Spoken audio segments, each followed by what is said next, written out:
Hola, buenos días, buenas tardes a todos los que nos estáis viendo. Os damos la bienvenida a este primer Congreso Internacional de Comunicación en la Sociedad Digital. Esta primera edición del Congreso está dedicada a los retos en la era de la desinformación y forma parte de un proyecto titulado Narrativas Digitales contra la Desinformación, estudio de redes, temas y formatos de los fact-checkers iberoamericanos.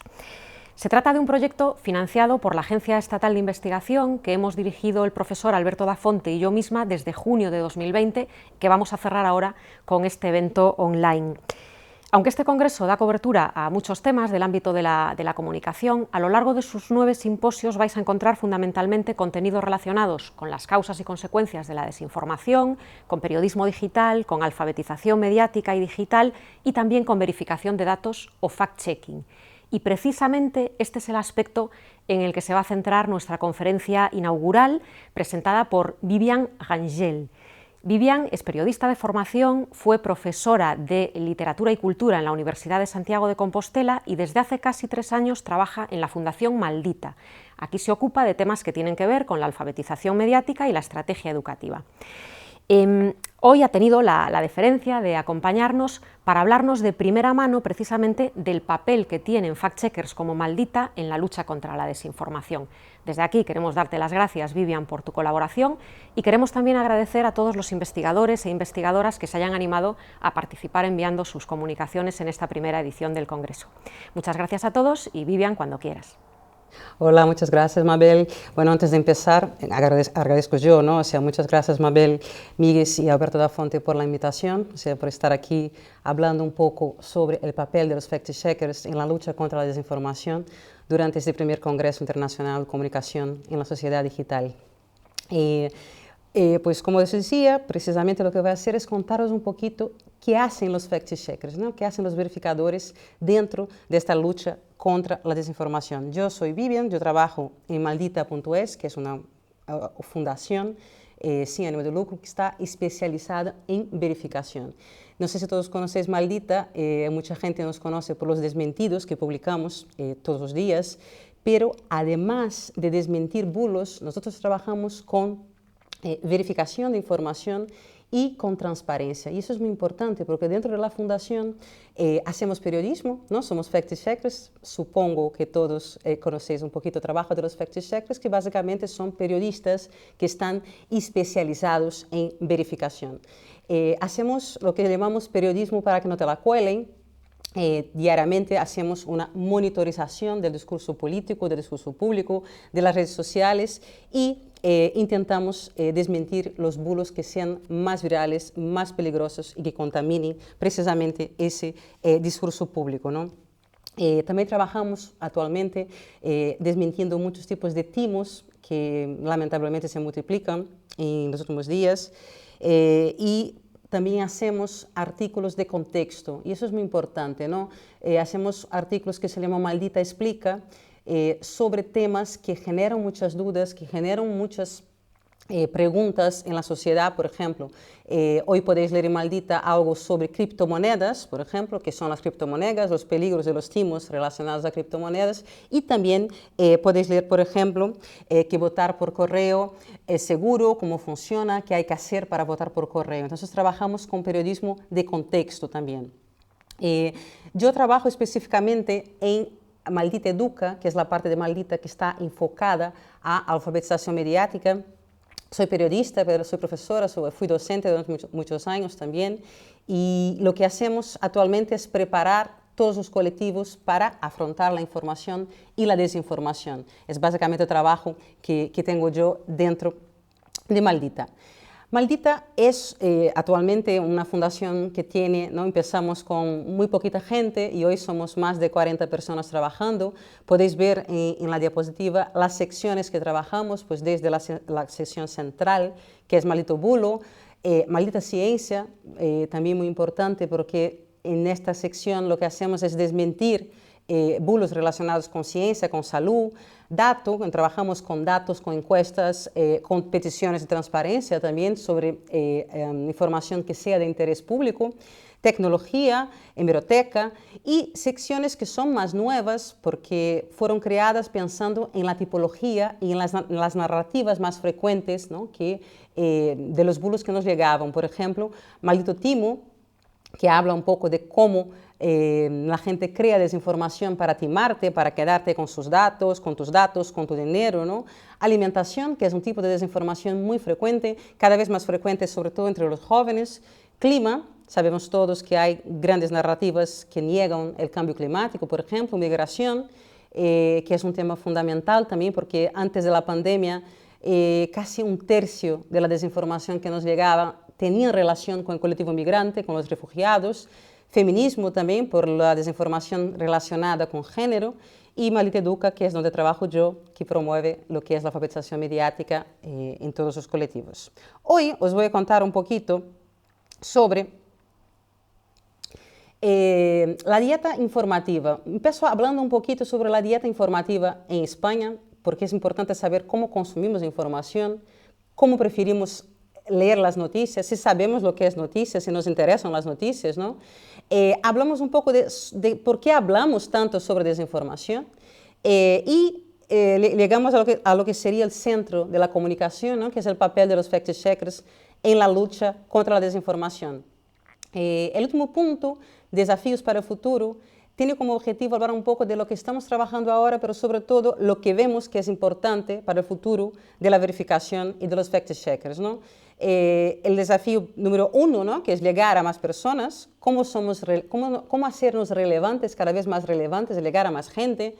El desafío de legislar sobre la desinformación, que es un tema bastante complejo, y el gran tema del momento, que es la inteligencia artificial y lo que supone el avance de la inteligencia artificial para el tema de la desinformación. Vale, empezamos, ¿no? ¿Cómo es tu dieta informativa? Si preguntamos eso a la mayoría de la gente en España, ¿qué contestarían? ¿No? Esa es la primera pregunta. ¿Cómo es tu dieta informativa? ¿Cómo te informas todos los días? Podríamos hacer preguntas del estilo, ¿tienes el momento de informarte? Coges un periódico, miras un periódico digital, consultas tus redes sociales, ¿cómo haces para informarte, ¿no? Y para contestar eso, voy a utilizar datos del último Digital News Report, que es una investigación anual que está conducida por el Instituto Reuters de la Información, y en España se encarga la Universidad de Navarra. Todos los años es una investigación muy completa y básicamente nos cuenta un poquito cómo consumimos la información, si nos fiamos en las noticias, qué leemos, cómo consumimos las redes sociales, ¿no? He separado algunas imágenes de esta investigación que justo acaba de salir hace una semana, ¿no? Y la primera foto que quería compartir era, digamos, la parte que hablan del interés en las noticias, ¿no? Nosotros sabemos ya que en los últimos años las redes sociales son el medio preferido de la mayoría de los internautas, ¿no? Eso es una información bastante, digamos, común, ¿no? En esta diapositiva lo que podemos ver es qué interés tiene la gente en las noticias. Entonces, ¿qué interés tiene la gente en las noticias? Podéis ver que, por ejemplo, que la gran mayoría de la gente sí está interesada. Un 51% de los encuestados en España dicen que están muy interesados en las noticias, ¿no?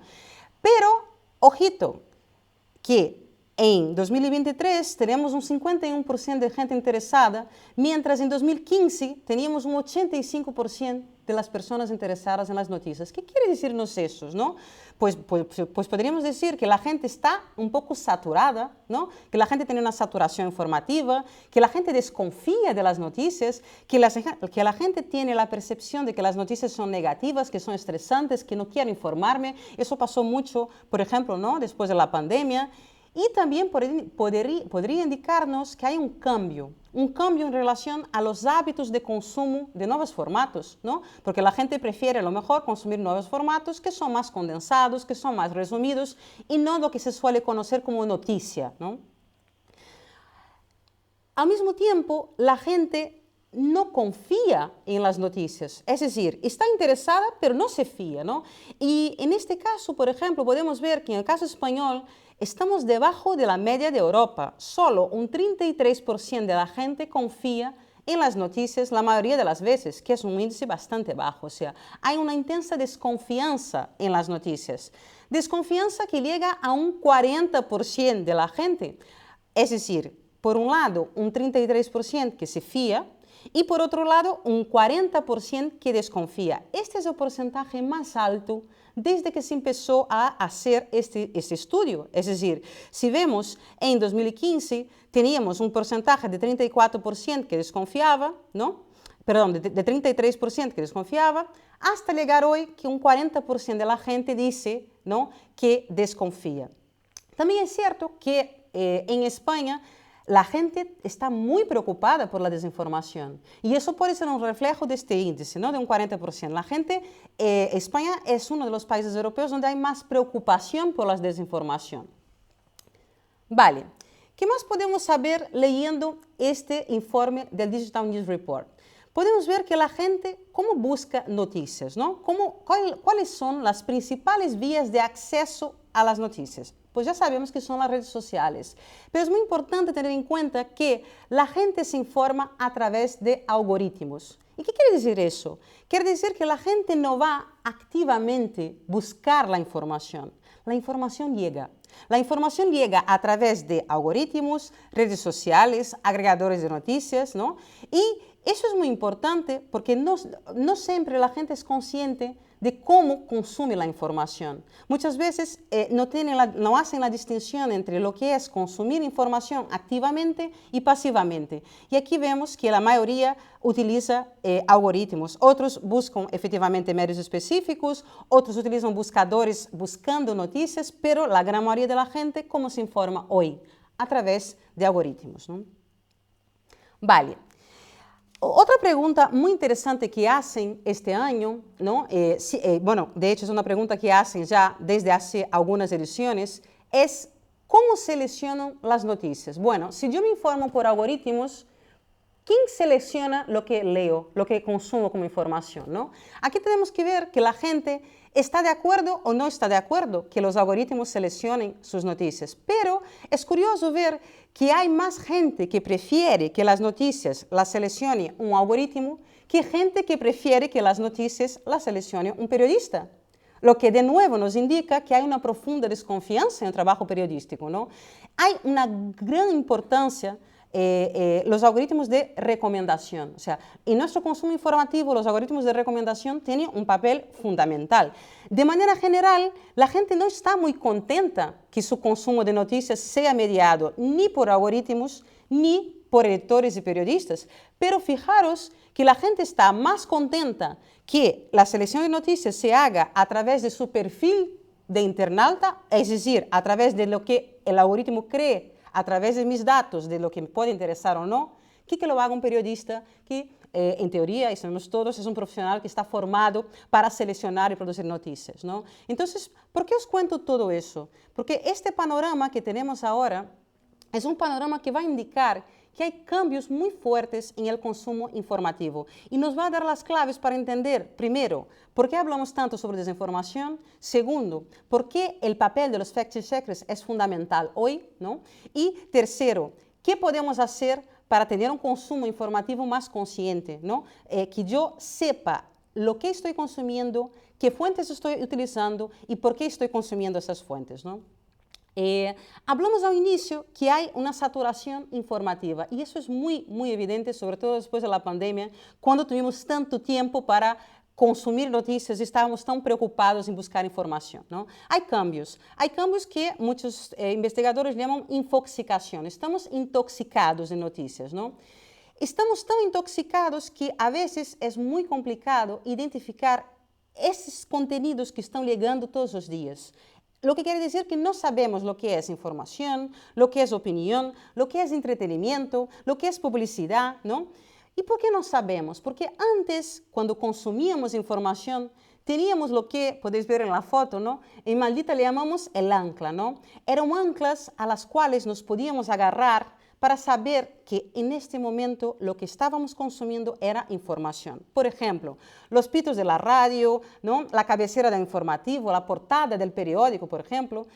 En este momento podía ser información de más o menos calidad, pero en este momento, ¿qué pasaba en nuestro cerebro, no? Estamos recibiendo información, es el momento de la información. Ahora todos tenemos el móvil y en el móvil todo eso se pierde porque no hay contexto, no hay anclas, los formatos son a veces apuesta, están hechos para engañarnos, ¿no? Para confundir un poco si es publicidad, si es contenido patrocinado, si es información, si es opinión, ¿no? Es justo en el móvil donde la desinformación tiene más fácil imitar la información. Y esos son los cambios fundamentales, o sea, primero, todos tenemos 24 horas una ventana permanente a contenidos que pueden ser información o desinformación. Después, nos cuesta distinguir entre lo que es información fiable y lo que no es.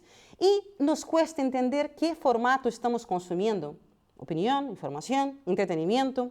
Estos cambios son importantes para entender por qué hablamos tanto sobre desinformación. Muchas veces cuando hablamos de desinformación maldita, la gente siempre nos dice, a ver, Vivian, las mentiras siempre existieron, no es nuevo. La gente miente, los políticos mienten, los periodistas mienten, la gente miente, ¿no? ¿Y por qué hablamos tanto sobre desinformación? Bueno, hablamos tanto porque primero hay cambios tecnológicos. ¿Qué quiere decir eso? Lo que acabo de decir, ¿no? Los móviles, todos tenemos móviles, las redes sociales, los algoritmos que tienen una importancia cada vez más fuerte en nuestras vidas, en nuestras elecciones, en el dominio público también, ¿no? A las decisiones que se están tomando a nivel público basadas en algoritmos. Tenemos factores mediáticos y lo que acabamos de ver, ¿no? Un cambio de consumo, un cambio de confianza, una crisis de confianza en relación al periodismo. Tenemos factores educativos que fundamentalmente es la falta de alfabetización mediática, es decir, hay poca formación en alfabetización mediática para todos los colectivos y no digo apenas para gente joven que está empezando a aprender a utilizar la tecnología, ni siquiera para gente mayor que le cuesta más a lo mejor gestionar la tecnología, pero no. Alfabetización mediática para todos los colectivos, porque sabemos por experiencia que la alfabetización mediática es un aprendizaje para toda la vida. Va cambiando con la tecnología, va cambiando con los formatos, ¿no? Hay factores políticos y sabemos por investigaciones también que cuanto más polarizado es un país, cuanto más populistas son los políticos, más fácil tiene la desinformación entrar, circular, viralizar. Y factores psicosociológicos que son, por un lado, lo que podemos llamar la arquitectura de la desinformación, cómo están hechas las plataformas para generar adición, por ejemplo, ¿no? Cómo funcionan. Es cierto que muchas veces la gente comenta, bueno, pues no estás obligada a tener redes sociales, no estás obligada a estar en redes, pero no podemos ignorar todos los mecanismos de crear adicción que están hechos a la hora de crear la arquitectura de la desinformación, ¿no? También conocemos poco nuestros propios sesgos, ¿no? Pensamos muchas veces que somos muy racionales cuando no lo somos, tomamos decisiones muy emocionales y la desinformación se alimenta precisamente de la emoción, ¿no? Es la idea de que cuanto más emoción me despierta un contenido, más fácil tengo yo creérmelo y compartirlo.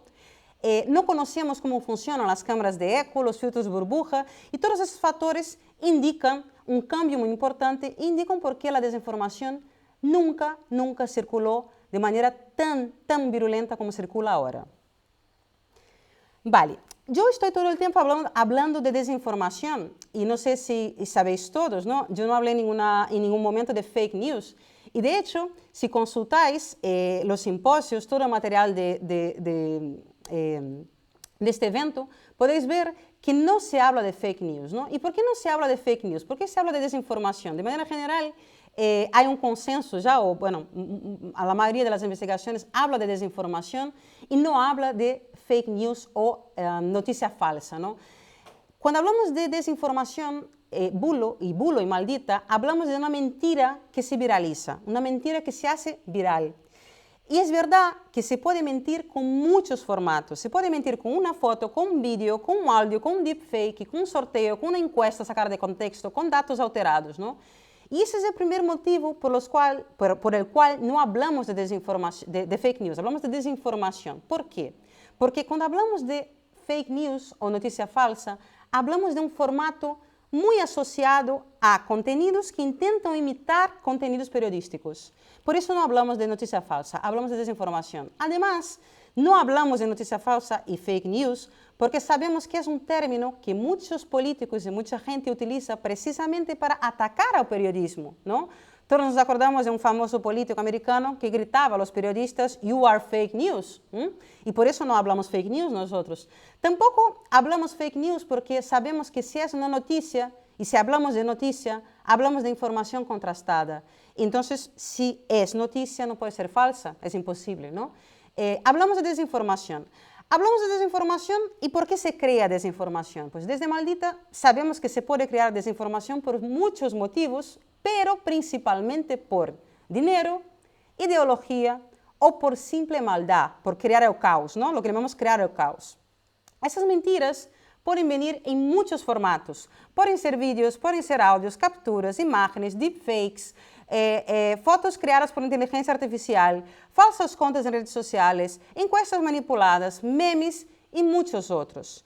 Es importante indicar eso, ¿no? Porque muchas veces la gente cree que la desinformación o es creada por gente muy mala que quiere controlar el mundo, ¿no? O solo comparte gente muy mala, pero es importante entender que hay muchos formatos y que todos compartimos desinformación, porque esta comprensión nos ayuda a estar más alerta, a saber que si todos podemos compartir desinformación, yo tengo que estar siempre muy alerta para los contenidos que consumo y que comparto. Cuando hablamos de desinformación, también es muy importante entender qué consecuencias tiene la desinformación. Mucha gente que comparte desinformación lo hace por gastar una broma, porque le divierte, porque está compartiendo algo que sabe que es mentira, pero que está de acuerdo con sus creencias, o simplemente por si acaso. Mucha gente comparte desinformación por si acaso. Os pongo un ejemplo, ¿no? Durante la pandemia, mucha gente compartió que se podía prevenir el coronavirus simplemente tomando agua con vinagre en ayunas. Y podéis pensar, a ver, tampoco es muy grave eso, ¿no? Que la gente se tome un poquito de agua con vinagre por las mañanas, no se va a morir nadie. ¿Qué pasa con esta desinformación? A lo mejor mucha gente se la cree, a lo mejor la gente empieza a tomar agua con vinagre por las mañanas, pero más grave que eso, a lo mejor la gente cree que eso es suficiente para evitar un virus que mató a mucha gente, ¿no? Entonces es muy importante tener claro que la desinformación tiene consecuencias y que yo no debo compartir desinformación, aunque me haga gracia, siempre dentro de un contexto, y eso es otra cosa muy importante, ¿no? Muchas desinformaciones son bromas, son ironías, son contenidos satíricos que se saca de contexto, que me hace gracia a mí si yo sé de lo que se está hablando, pero que mucha gente empieza a compartir pensando que es efectivamente una información y no lo es, ¿no? Aquí os pongo algunos ejemplos. Bueno, no hablé antes, se me olvidó, pero os voy a dejar después un PDF con todos los enlaces que utilicé en la presentación para que se pueda consultar también. Pero aquí os pongo ejemplos de consecuencias de la desinformación. Nosotros en Maldita sabemos que hay bulos que afectan a personas y afectan a colectivos, ¿vale? Sabemos que hay bulos que afectan a la salud, eso en la pandemia quedó bastante evidente, ¿no? Sabemos que hay bulos que incitan a la violencia y al odio. Son bulos muy peligrosos porque son mentiras que alimentan narrativas de odio, de violencia. Y hasta hay bulos que matan. Lamentablemente tenemos algunos ejemplos de personas, por ejemplo, que fueron confundidas con violadores y que vinieron a fallecer. Y hoy os enseño un bulo, este bulo que podéis ver en la pantalla, que es un bulo que empezó a circular, es un bulo que es un ejemplo que sirve para dos cosas, ¿no? Primero, para ver las consecuencias y después para pensar en cómo circula la desinformación. Este joven que podéis ver en la foto es un joven que circuló diciendo que era una foto de Salvador Ramos. Salvador Ramos es un chico que asesinó casi 20 personas en Texas el año pasado. ¿Qué pasa? Empezaron a circular fotos de Salvador Ramos que sería una persona trans. Pero en realidad estas fotos no son de Salvador Ramos, son de otra persona, era una persona trans. Esta mentira fue utilizada, claro, para difundir la narrativa de la que las personas trans son peligrosas, tienen problemas, son problemáticas, es una narrativa falsa sobre un colectivo que crea estereotipos, que crea prejuicios, es una narrativa que empieza en redes sociales, ¿no? Que empieza en sites, pero que va saltando de páginas para redes sociales hasta llegar a la tele. O sea, estas fotos falsas llegaron a televisión. Entonces, imaginaros cuánta gente se creyó este bulo, cuánta gente piensa hasta hoy que el asesino del Texas es una persona trans, cuando en realidad no era esta persona, era otra persona. ¿Qué más consecuencias tiene este bulo? La primera consecuencia es que esta persona tuvo que cerrar sus redes, tuvo que avisar que no era ella, que su foto estaba siendo utilizada para relacionarla a un asesino. Y después hay más consecuencias. En la misma semana que esta desinformación fue publicada, una persona en Estados Unidos, por lo menos, reportó que fue atacada por 4 hombres al día siguiente que decían, tú eres una persona trans, tú das miedo, tú das asco, vamos a pegarte, ¿vale? Entonces, es muy importante ver que las consecuencias de la desinformación son muchas y pueden ser desde bulos que afectan a personas hasta bulos que afectan a todo un colectivo y bulos que afectan las creencias también, ¿no? Que manejan la ideología y que intentan hacernos creer en narrativas que no son verdad, ¿vale? Vale, llegamos al tercer punto de la intervención y digamos que el punto central, ¿no? ¿Qué papel tienen los fact-checkers cuando hablamos de la lucha de la desinformación? Lo primero, ¿no? Empecé hablando de desinformación y de fact-checkers y os voy a contar un poquito por qué son tan importantes los fact-checkers, ¿no? Mucha gente decía, bueno, parte del periodismo siempre es verificar, y es verdad, la verificación es parte fundamental cuando hacemos periodismo. ¿Qué pasa? En los últimos años, y tenemos un marco temporal que podemos pensar a partir de 2015, 2016, empezaron a surgir periodistas especializados en verificación en Estados Unidos. ¿Y por qué pasa eso, no? Porque hay una tradición de verificación, por ejemplo, americana bastante fuerte en publicaciones como New Yorker y otras revistas importantes que ya tenían en plantilla, ya tenían dentro de sus organizaciones un verificador. ¿Qué hacía el verificador? Pues revisaba, era un revisor de trabajo de periodista, ¿no? Revisaba si estaban bien las fuentes. La BBC, por ejemplo, ¿no? Tiene verificadores. Si habéis visto alguna vez algún reportaje, algún vídeo de las investigaciones BBC, aparece el verificador, ¿no? Va a verificar las fuentes, va a verificar si el contenido está sesgado, va a verificar si todos los puntos de vista necesarios para este reportaje fueron consultados, si los datos están bien, si las fuentes están bien. Bueno, eso ya existía, ¿no? Pero a partir de 2015, 2016, con la popularización de las redes sociales, de los móviles, ¿no? Se empezaron a crear, digamos, asociaciones y periodistas que empezaron a especializarse en verificación, porque además de fiscalizar el discurso público y político, había que gestionar e informar lo que estaba pasando en las redes sociales. Por eso los verificadores empiezan a formarse, por eso aparecen tantos periodistas especializados en verificación, ¿no? ¿Qué objetivo tiene el fact-checking, ¿no? ¿Por qué hablamos de fact-checking? Primero, verificar. Segundo, brindar a los lectores no solo verificaciones, pero también tecnología y información que permita que la gente tenga los datos y hechos suficientes para formar su opinión, ¿no? Entonces, claro, ahora hablamos de verificadores. Cuando hablamos de verificadores, hablamos de una organización que fue la primera, ¿no? Que se creó en 2015, que es la International Fact-Checking Network, ¿no? Empieza en 2015 a organizar un código de conducta para los verificadores. O sea, ¿qué tendrían que hacer los verificadores para ganar la confianza de su público y para garantizar que lo que hacían era verificar y publicar un periodismo basado en datos, en fuentes, en hechos, en transparencia? Vale. Maldita empieza a ser parte de este consorcio en 2017. Actualmente tenemos 120 organizaciones periodísticas activas. Podéis ver en la página del IFCN. En España tenemos Maldita, F-Verifica, Verificar, Neutro, pero en todo el mundo, y es muy bonito ver el trabajo de los fact-checkers creciendo también en países donde hay mucha desinformación, pero a lo mejor hay condiciones menos fáciles, ¿no? Para que la gente desarrolle el periodismo, la verificación, está creciendo mucho. nosotros hacemos formaciones también para varios periodistas de otros países de África, de América Latina, por ejemplo, ¿no? Este objetivo del fact-checking también se va ampliando, ¿no? Empezamos con la idea de desmentir, pero poco a poco vamos viendo que hace falta hacer más periodismo de contexto, más formación y alfabetización mediática, que hace falta crear tecnologías también, y vamos a hablar sobre eso en un ratito. Vale, ¿cuáles son los códigos de principios de los verificadores?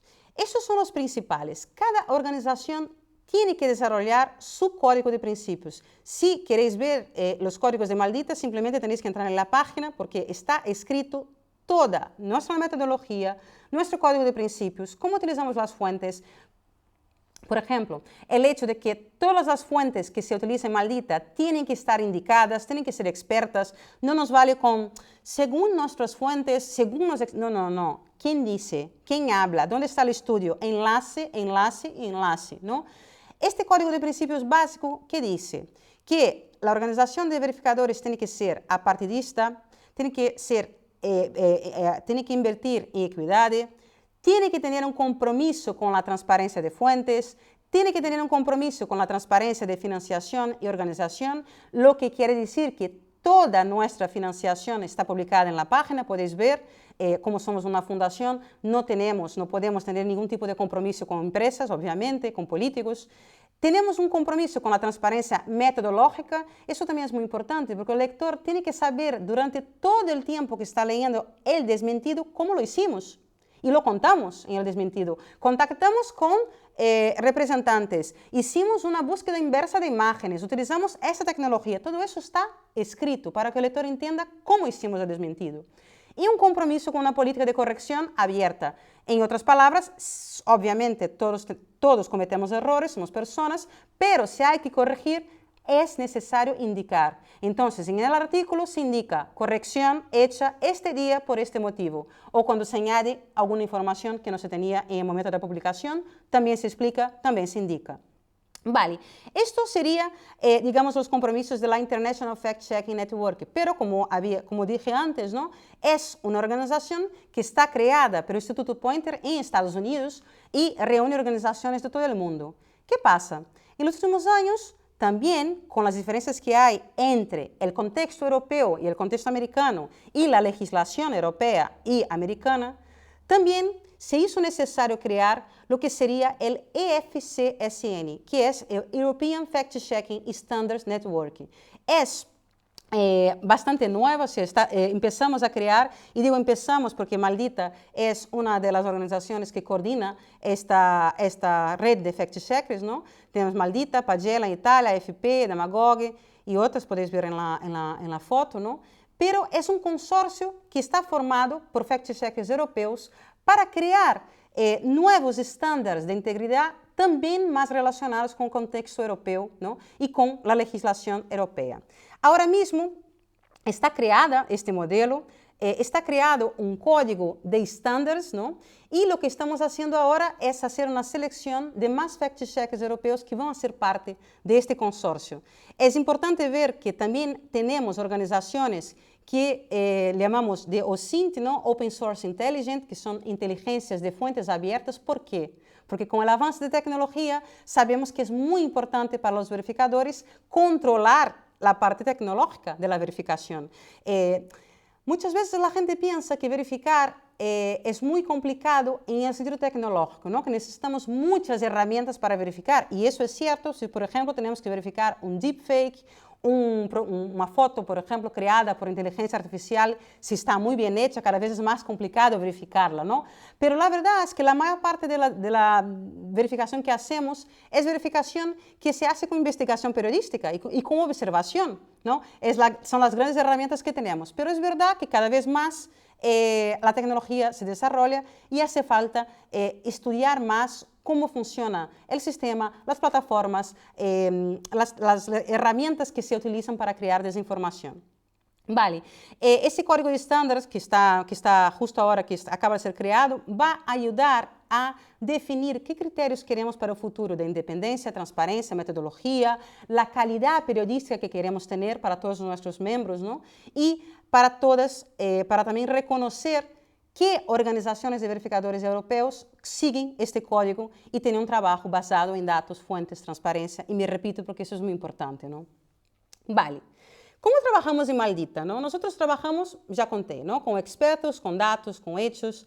Nosotros utilizamos una metodología pública que podéis ver en la página, pero básicamente os quería contar que hay 3 categorías. Una que se llama bulo, otra que se llama no hay pruebas y otra que sabemos. Esto básicamente es que para ser considerado bulo tenemos una serie de criterios, ¿no? Tenemos que tener por lo menos 2 fuentes identificadas, tenemos que poder comprobar lo que hicimos. Si no podemos seguir toda la metodología, podemos publicar un texto que diga no hay pruebas, no sabemos si es verdad o no, lo que sabemos es eso, ¿no? Y también hacemos que sabemos que son piezas de contexto, artículos de contexto, sobre todo cuando son temas muy complicados que, bueno, por norma general la gente no entiende. Entonces hay que explicar a partir de científicos, a partir de expertos, de qué estamos hablando.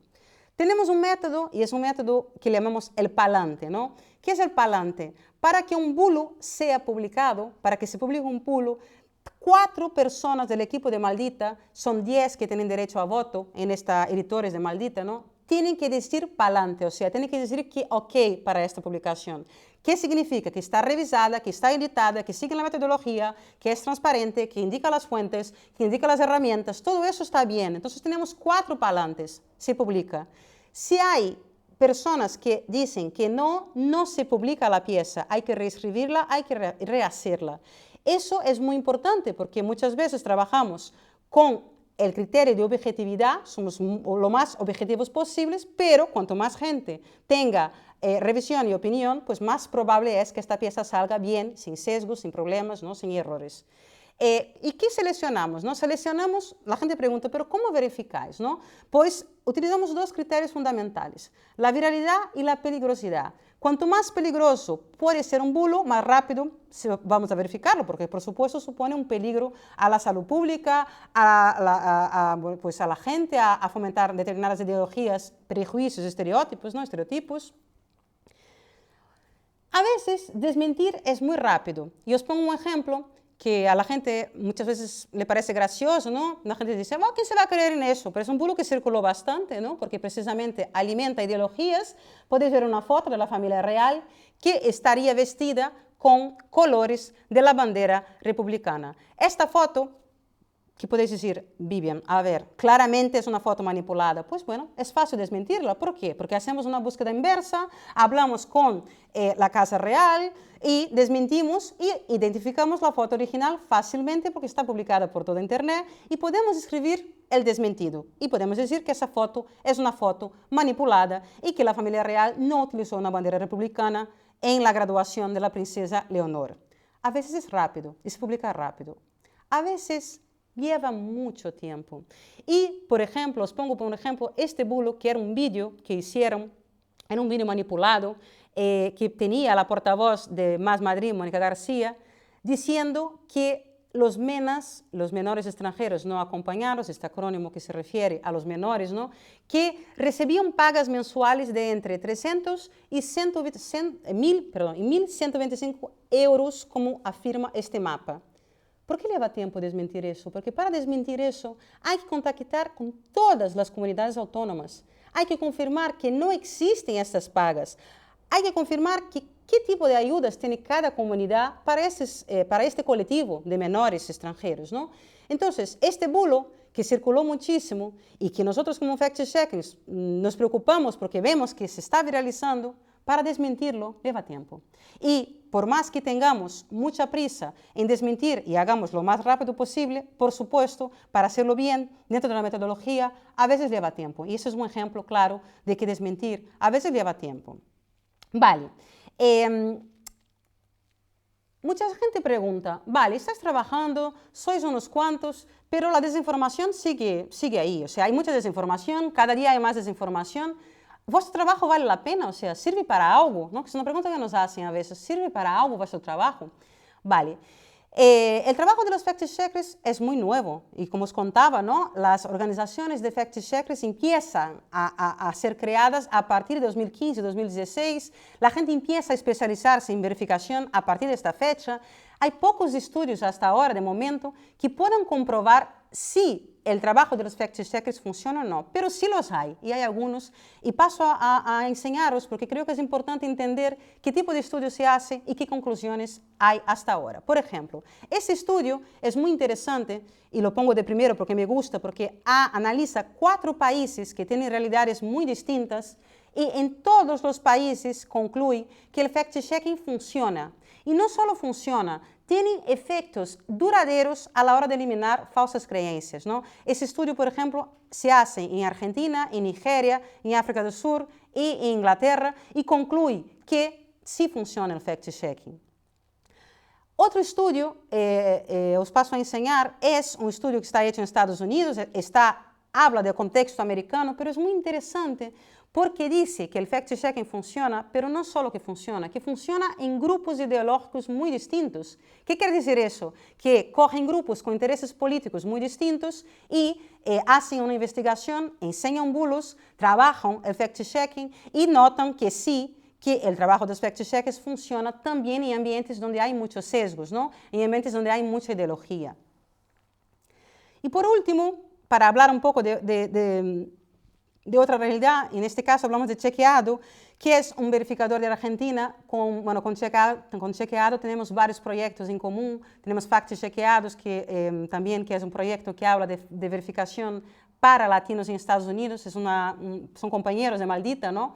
Ellos hicieron un estudio también sobre la realidad del fact-checking en Argentina y dice que sí funciona, que la gente a lo mejor no cambia de opinión, y eso tiene relación con que nosotros podemos desmentir bulos, pero cambiar narrativas es un trabajo que demanda mucho más que desmentidos. Demanda alfabetización mediática, demanda interés por las noticias, demanda muchos otros factores, ¿no?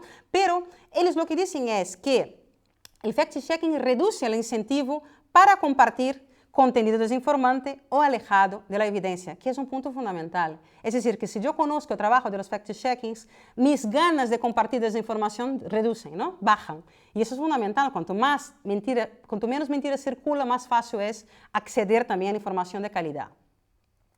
También os enseño un otro ejemplo. En este caso es un ejemplo de un bulo creo que es de 2020, es un bulo ya un poco así viejito, cuando la ministra de Educación y Formación Profesional, Isabel Cela, teóricamente había confundido a Joe Biden, cuando fueron las elecciones americanas, con Bin Laden. Era un bulo que decía que saludaba a Bin Laden y no saludaba a Joe Biden. Era mentira, por supuesto, ¿no? Este fue un bulo que desmentimos rápidamente. A ver, está en la categoría de bulos que se puede desmentir fácilmente porque es un discurso, se revisa el discurso, se habla con la fuente y se desmiente, ¿no? Bueno, pues aquí podéis ver, es un gráfico de una investigadora de Twitter muy interesante, Mariluz Congosto, que hace gráficas de cómo se difunden los bulos en Twitter. Pues, ¿qué podemos ver en la gráfica? ¿No? Podemos ver que al inicio del día, justo a las 6 de la mañana, 8 de la mañana, el bulo empieza a circular y circula muchísimo, ¿no? Hasta que el desmentido se publica y lo que empieza a circular es el desmentido, no el bulo. ¿Vale? Entonces es una prueba de que sí funciona el fact-checking, que sí funciona la verificación, ¿no? Cuando vemos que a lo largo del día en Twitter circula más el desmentido que el bulo. Y eso es muy importante, ¿no? También es importante borrar los bulos cuando sabemos que hemos publicado un bulo, ¿no? Es una cosa que decimos siempre, ¿no? Hay que borrar los bulos si compartimos un bulo para que no siga circulando, ¿no? Vale. ¿Qué desafíos tenemos ahora como periodistas, como verificadores, ¿no? El primer desafío tiene que ver con la relevancia que tienen los fact-checkers, ¿no? Con que la gente conozca el trabajo de fact-checkers, con que la gente entienda cómo trabajamos, con que la gente se fíe en nuestra metodología y con que la gente, con que consigamos generar confianza con el público, ¿no? ¿Por qué? Porque nosotros sabemos que somos un ejército contra la desinformación. Y es lo que nos gusta llamar a nosotros y a nuestra comunidad. Le llamamos a nuestra comunidad de los malditos, ¿no? Pero también sabemos que los desinformadores están organizados y tienen narrativas muy sencillas, basadas en la emoción, que calan muy fácil, que tienen narrativas que son mentiras, pero que solucionan los problemas de manera muy fácil, ¿no? Es fácil que se difundan. Para combatir la desinformación tenemos que organizarnos nosotros también y tenemos que implicar a toda la sociedad. No vale con estar comunicando para nuestra burbuja, tenemos que llegar a la gente. ¿Cómo llegamos a la gente? En Maldita difundimos los desmentidos por todas las redes sociales. Es decir, estamos en TikTok, estamos en Twitch, estamos en Instagram, tenemos un podcast semanal, hacemos por tener, o sea, toda la presencia posible en todos los formatos. Y tenemos un equipo muy joven, un equipo bastante joven, ¿no? Yo soy de las más mayores de Maldita, ¿vale? Tenemos un equipo bastante joven que está conectado con el formato, con el lenguaje, con el tipo de información, de formato de información que puede gustar a la gente. Siempre dentro del criterio de transparencia, ¿no? Del criterio periodístico, pero que llegue a la gente más fácil. Aquí podéis ver, por ejemplo, un fotograma de un TikTok, de una campaña que hicimos en TikTok que se llamaba Que no te la cuelen, ¿no? Más enfocada a la gente de TikTok. Difundimos los desmentidos por todas las redes, en todos los formatos, pero había un problema, que nosotros sabemos en Maldita que lo que llamamos el gran agujero negro de la desinformación es WhatsApp, ¿no? O Telegram. Son las redes de información semicerrada. Y claro, como son redes semicerradas, la pregunta que hacemos es, ¿cómo entramos ahí? O sea, ¿cómo sabemos lo que la gente se está difundiendo? También es cierto que sabemos que muchas veces, o en la mayoría de las veces, la desinformación empieza en esas redes hasta llegar en las redes sociales. Entonces, teníamos un problema, ¿cómo llegar ahí? En 2020, en Maldita, creamos el primer chatbot de verificación en español. ¿Qué quiere decir ese chatbot? Podéis ver ahí una foto de la pantalla, ¿no? Del chatbot. Es un servicio que yo, simplemente con apuntar este número en mi WhatsApp, tengo un canal de comunicación directo con Maldita. Imaginaros que os llega un contenido y pensáis que es un bulo. Simplemente con enviar este contenido, tenemos un sistema que utiliza inteligencia artificial, que utiliza algoritmos, que si este bulo está desmentido, te va a llegar desmentido. Eso nos sirvió para dos cosas. Por un lado, para entender lo que se estaba moviendo en estas redes, para saber antes de nadie cómo se estaban moviendo los bulos y qué bulos se movían más rápido. Y después, para tener un canal de comunicación directo con nuestra comunidad, porque es muy cómodo. Estás en la calle, pues en la lista de tu familia te llega un contenido y tú simplemente al enviar el pantallazo, al enviar este enlace, si hay desmentido, te llega WhatsApp y lo puedes compartir con tu familia, con tu lista, con tus amigos, ¿no? Vale. También tenemos dentro del chatbot, que va mejorando a cada día, porque el chatbot tiene la parte automatizada y tiene periodistas que todos los días verifican sus contenidos, actualizan y hablan con la gente, nos sirve como canal directo con nuestros lectores, con nuestra comunidad, y también a través de esa herramienta te puede llegar un newsletter semanal, te pueden llegar los bulos del día, te pueden llegar un audio, que es un audio muy cortito, de menos de 2 minutos todos los días sobre los bulos que están circulando. Es una forma de informarte bastante cómoda, ¿no? También difundimos los desmentidos en medios tradicionales, porque hay que llegar también a la gente que consume medios tradicionales. Por ejemplo, actualmente estamos en Julio en la Onda, en Onda Cero, en Radio Aragón, en Radio Canarias, en Radio Sur. Pero lo que os quería enseñar es que el paradigma de Maldita tiene la comunidad como eje central. Y eso es muy importante, porque la comunidad hace parte de todo el proceso de desmentido. Primero, hace parte de la primera parte, que es detectar la desinformación, como os acabo de contar, ¿no? A través de WhatsApp, a través de redes sociales, a través de email. Después, hace parte de desmentir la desinformación. ¿Cómo hacemos eso? Tenemos lo que llamamos en Maldita superpoderes, que es una comunidad que nos dona su conocimiento, su expertise para ayudarnos a desmentir. Eso es muy importante porque ampliamos la diversidad de voces en los medios. Es importante porque somos periodistas, no sabemos todo y necesitamos consultar a fuentes expertas. Ampliamos la diversidad porque la diversidad no se hace sola. Siempre hablamos que es muy importante haber diversidad y Maldita lo llevamos muy en serio. De hecho, ahora mismo tenemos un proyecto enfocado a aumentar la presencia de mujeres expertas en el discurso público. Sabemos que actualmente menos de un cuarto de expertos que hablan en el discurso público son mujeres y queremos aumentar esa presencia, es muy importante. Es un proyecto que se llama Superpoderosas. Y también es una parte del proceso de Maldita que hace con que nuestra comunidad se vincule a nuestra misión, que es desmentir. O sea, la gente se siente participante de un proyecto que es combatir la mentira, ¿no? Que es luchar contra la mentira. También aumenta la confianza en nuestro trabajo, porque claro, saben cómo trabajamos, conocen la metodología, conocen nuestro proyecto. Entonces, Os quería enseñar que es muy importante esta comunidad que es parte de todo el proyecto y que creemos que es el camino también para trabajar y para ganar la confianza. Dentro del proyecto Superpoderes, podéis mirar un poquito más en la página si queréis, la gente simplemente se cadastra, nos dona sus poderes, pues sube su nombre, su contacto, nos cuenta en qué son expertos, tenemos de todo, tenemos gente que es experta en cómo funcionan, no sé, la física cuántica, pero también tenemos sociólogos, o sea, gente que sabe de muchos temas. No hace falta solo que trabajes profesionalmente con el tema, a lo mejor eres una persona que está muy enterada de temas, no trabajas con eso, pero sabes mucho y nos puedes donar tus superpoderes, ¿no? Y por último, la comunidad forma parte de todo el proceso, porque claro, es muy importante que la comunidad viralice el desmentido. Sabemos que es mucho más fácil retuitear o crear un tweet que compartir un desmentido, y por eso necesitamos que la comunidad nos ayude a compartir ese desmentido, ¿no?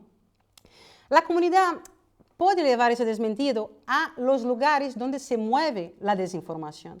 Entonces, por ejemplo, si te llega una mentira, un bulo en tu chat familiar, en WhatsApp, en Telegram, tú puedes llevar el desmentido a este chat. Nosotros no, obviamente, ¿no? Y también la gente cada vez más va sabiendo que la información verificada ya funciona como una especie de vacuna contra los bulos, que la gente poco a poco va entendiendo que la información verificada va evitando que compartas desinformación. Y obviamente, como Fundación de Periodismo, sabemos que cuanto más impacto, más eficaces somos en la batalla contra la desinformación. Aquí podéis ver algunas fotos de que nos mandan los malditos, ¿no? Le llamamos los malditos, nuestra comunidad, que nos hace mucha ilusión, que es cuando la gente comparte desmentido, cuando la gente pone sus stories en su WhatsApp y bueno, en sus redes nuestros desmentidos. Y por último, para acabar de hablar del modelo de comunidad, también sabemos que llegar a la gente es difícil, ¿no? Y lo que intentamos hacer son proyectos innovadores para llegar a colectivos que normalmente no están conectados a Internet o no están conectados a redes de maldita.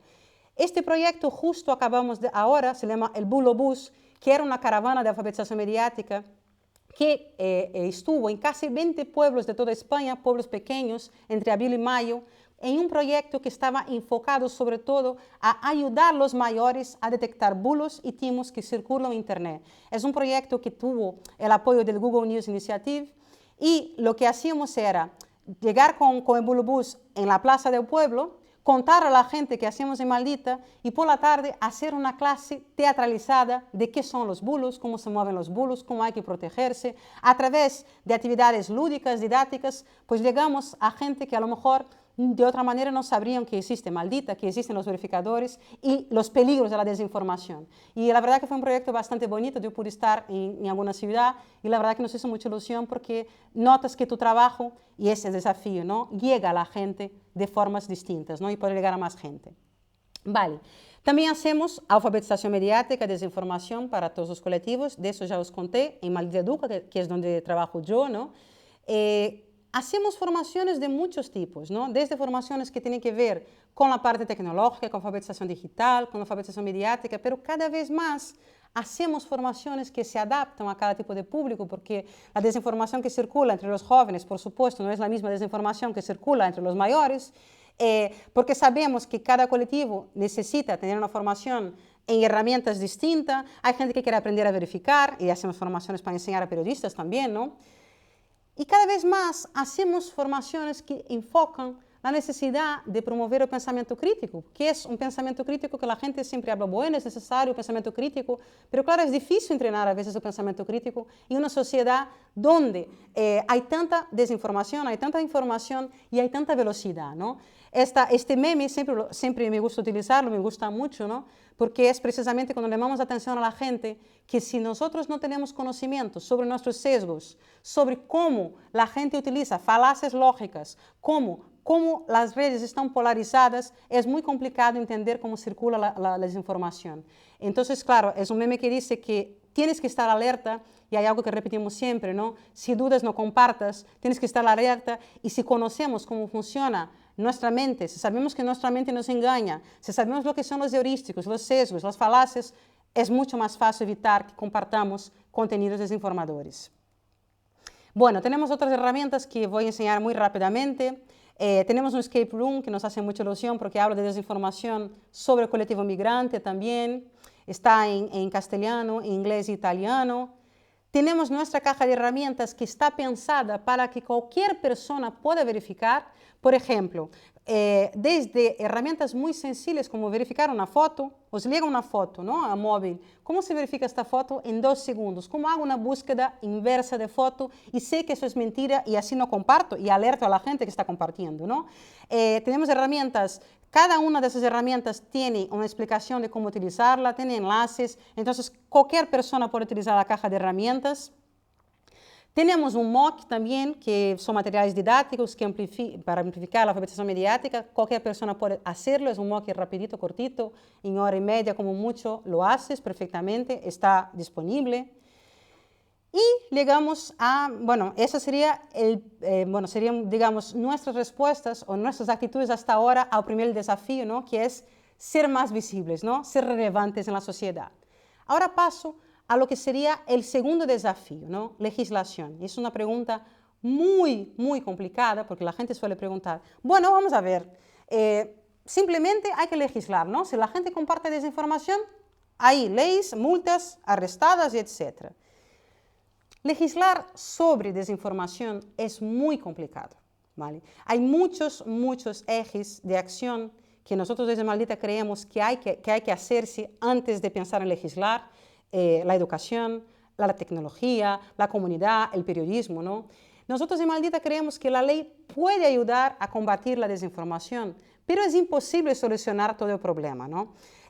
Tampoco lograría un gran organismo público regular y fiscalizar. ¿Cómo se va a fiscalizar las redes sociales, no? Entonces, claro, nosotros ahora mismo estamos trabajando en conjunto con varios proyectos de legislación a nivel europeo, ¿no?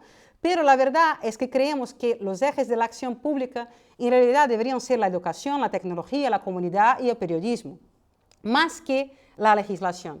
Cuando hablamos de desinformación y legislación, tenemos aquí algunos proyectos que hacemos parte. Ahora mismo hacemos parte del Task Force on Disinformation y tenemos un código de prácticas de desinformación que se hace junto a organismos europeos y agencias de verificación, ¿no?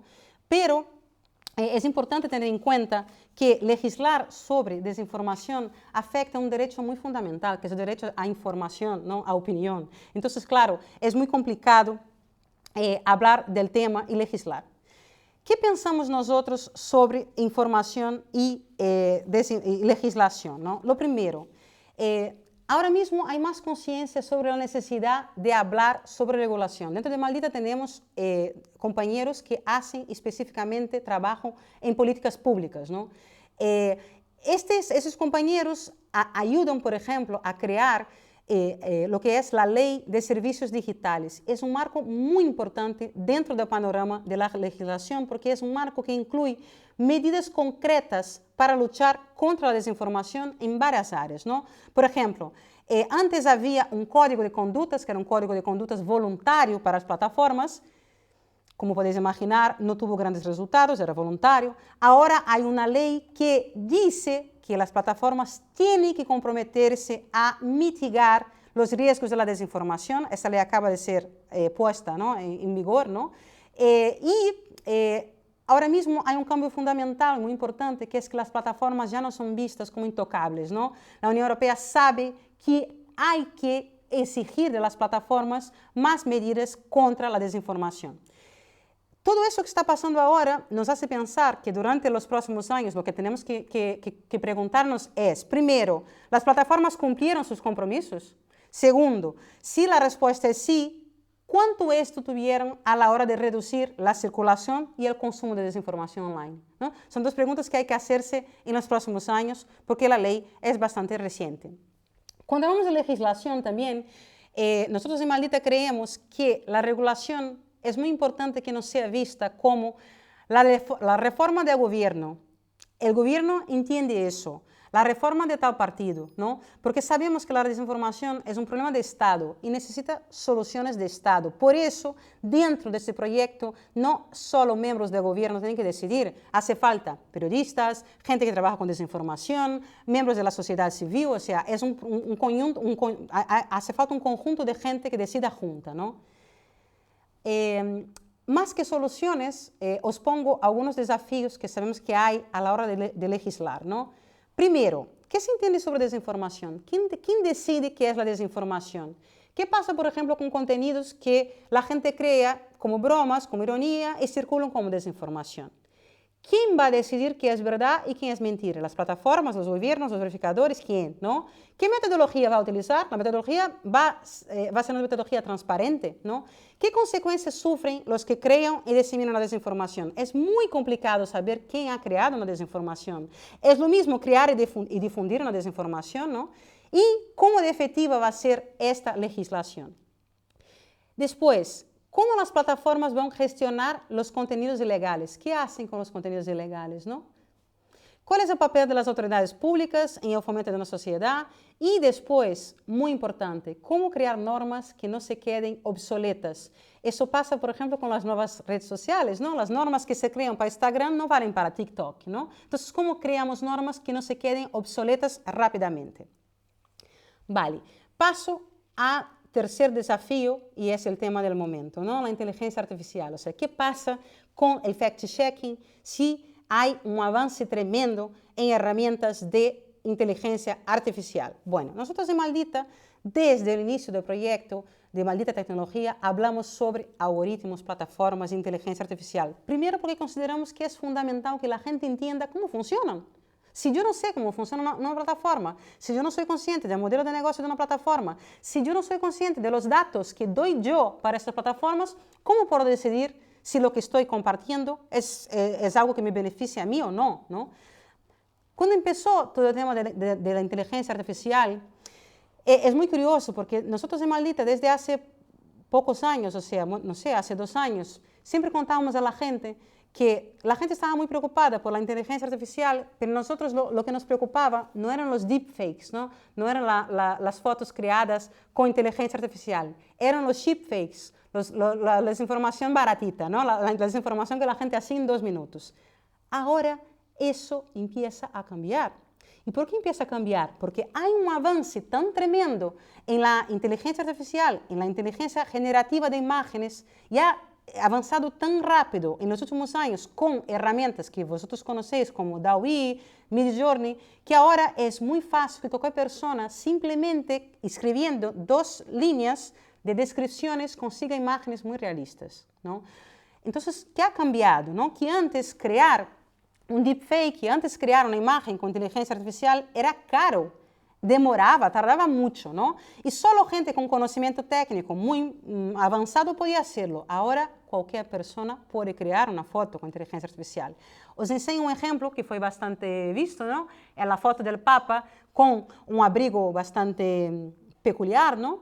Esta foto está creada por inteligencia artificial y nosotros en Maldita lo que hacemos ahora mismo es compartir información, intentar enseñar a la gente cómo detectar imágenes creadas con inteligencia artificial. O sea, lo primero cuando hablamos de inteligencia artificial es informar. La gente tiene que saber lo que es, lo que hay, porque la educación es la mejor arma, ¿no?, contra la desinformación, y eso lo sabemos. Por ejemplo, creamos artículos que a través de consejos básicos enseñamos a la gente cómo identificar las imágenes, buscar el origen de la foto, fijarse en las manos, porque la inteligencia artificial falla mucho en crear manos hasta ahora, ¿no? Comprobar los textos, si el fondo está correcto, si hay marcas de agua, también se puede utilizar herramientas de detección automática de imágenes. Esos consejos son importantes y nos ayudan, sin embargo, son consejos que quedan obsoletos muy pronto, porque sabemos que la inteligencia artificial generativa está mejorando mucho en muy poco tiempo. Entonces lo que hacemos es crear reportajes, artículos muy a menudo sobre los cambios que están pasando. Otro tema muy importante sobre inteligencia artificial son los derechos, porque sabemos que esta tecnología se crea para crear desinformación, para crear confusión, pero también para suplantar identidades, humilhar a personas, estafar. Sabemos que hay deepfakes, por ejemplo, con contenido sexual, ¿no? Que pueden humilhar a las personas. Sabemos que hay deepfakes, ¿no? Vídeos creados con inteligencia artificial que pueden tener consecuencias muy fuertes, por ejemplo, en la bolsa, ¿no? En los mercados, ¿no? Otros, por ejemplo, no sé si os acordáis, el vídeo de Zelensky justo al inicio de la guerra de Ucrania, diciendo que suspendía la guerra, que se acababa la guerra. Este vídeo estaba muy bien hecho, era un vídeo de deepfakes. Por suerte fue desmentido muy rápido, circuló menos, pero la verdad que son vídeos que son muy complicados. Entonces también hablamos de cuáles son nuestros derechos, se utilizan nuestras imágenes, que la gente tiene que saber qué tipo de datos comparte y qué tipo de datos esta tecnología está utilizando para avanzar, que eso es otro tema, ¿no? ¿Qué tipo de datos utilizó para mejorar, si nuestro consentimiento fue dado o no, ¿no? Y también hablamos sobre, por supuesto, la ley de inteligencia artificial. Hablábamos antes de la ley, ¿no? Relacionada con desinformación, y también hace falta una ley, hace falta legislar sobre crear un marco legal para la inteligencia artificial, que fue propuesta hace poco tiempo, porque sabemos que ese tipo de inteligencia se está utilizando en organismos públicos para tomar decisiones que son muy importantes y que nos afectan. Por ejemplo, si tienes derecho a ayudas, si tienes derecho a protección, si tienes derecho a ayudas de gobierno, y también en sistemas de policiales predictivos, que es otro tema muy importante, ¿no? Programas que analizan una gran cantidad de datos en busca de patrones, en busca de conductas de riesgo, pero que tiene un problema fundamental, que es la falta de transparencia, que la población no sabe decir qué datos utilizan, qué criterios utilizan, no hay auditorías públicas sobre ellos, ¿no? Entonces, claro, antes de lanzar productos al mercado, deberíamos saber qué datos utilizan, qué seguridad ofrecen, ¿no? El caso de ChatGPT, tenemos muchísimo material también, porque claro, fue una gran revolución. Hablamos también de la revolución de la producción de material, de la producción periodística, de cómo se utiliza en educación, cómo se está utilizando para plagiar también, de que no se debe utilizar como buscador, ¿no? Esa es la parte de alfabetización mediática también muy importante, de cómo funciona la herramienta y cómo debemos utilizar, que la herramienta no dice siempre la verdad, que la herramienta no sirve para todo, que hay errores, que no está actualizada, ¿no? Son temas que sacamos. Y por último, cuando hablamos de inteligencia artificial, y estoy acabando, ¿no? Hablamos también del futuro de la desinformación. Justo hoy, antes de llegar aquí, estaba leyendo que hay personas que están creando desinformación para hacer creer que el naufragio del Titanic no existió. Y puedes preguntar, pero ¿cómo puede ser eso, no? O sea, estamos delante de una de las partes históricas más documentadas que tenemos, ¿no? Del naufragio del Titanic, con películas, con libros, con artículos, pero hay gente que está creando desinformación para hacer creer que eso nunca existió.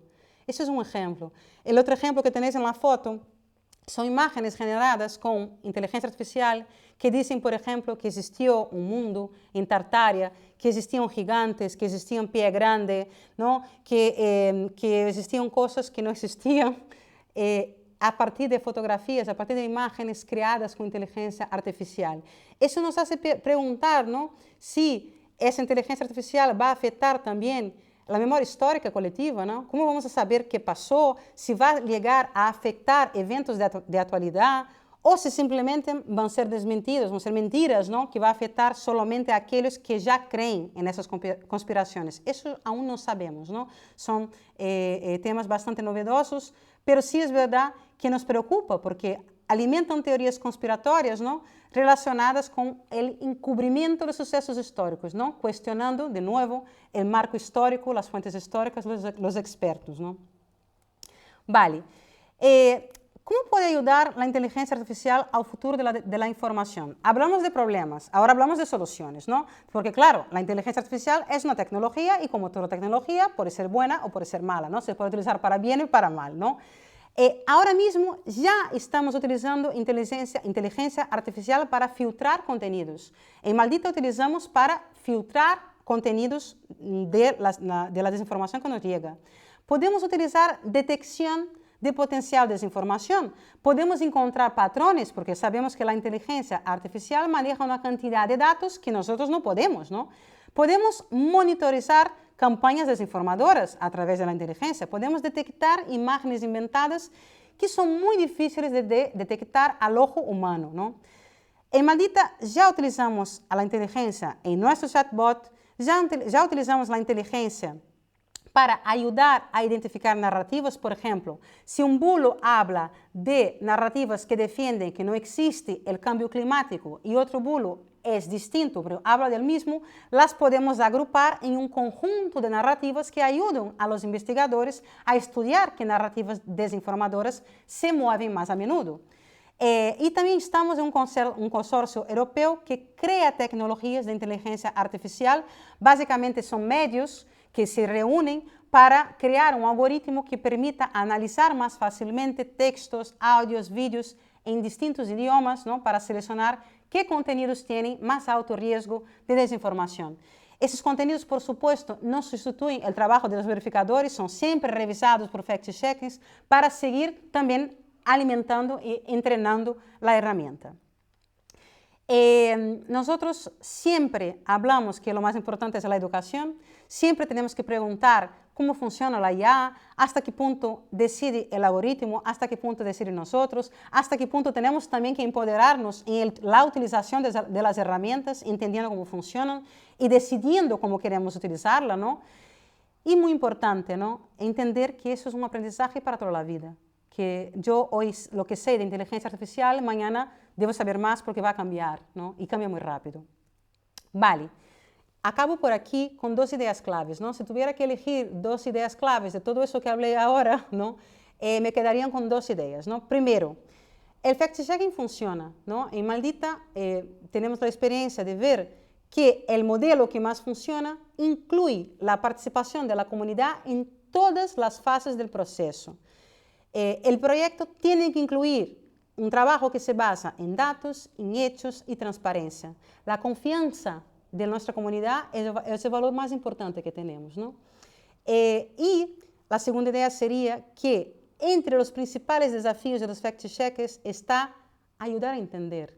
Tenemos que desmentir, pero también tenemos que ayudar a entender y encontrar maneras de ser relevantes como periodistas, cada vez más, a todos los colectivos que podamos llegar a más personas, promover la alfabetización mediática y digital, porque es a través de la educación, más que nada, que nosotros todos podemos, juntos y juntas, combatir la desinformación. Y muchísimas gracias por escuchar todo eso. Os dejo mi contacto, os dejo después un PDF también con todos los enlaces relevantes de esta presentación y muchísimas gracias.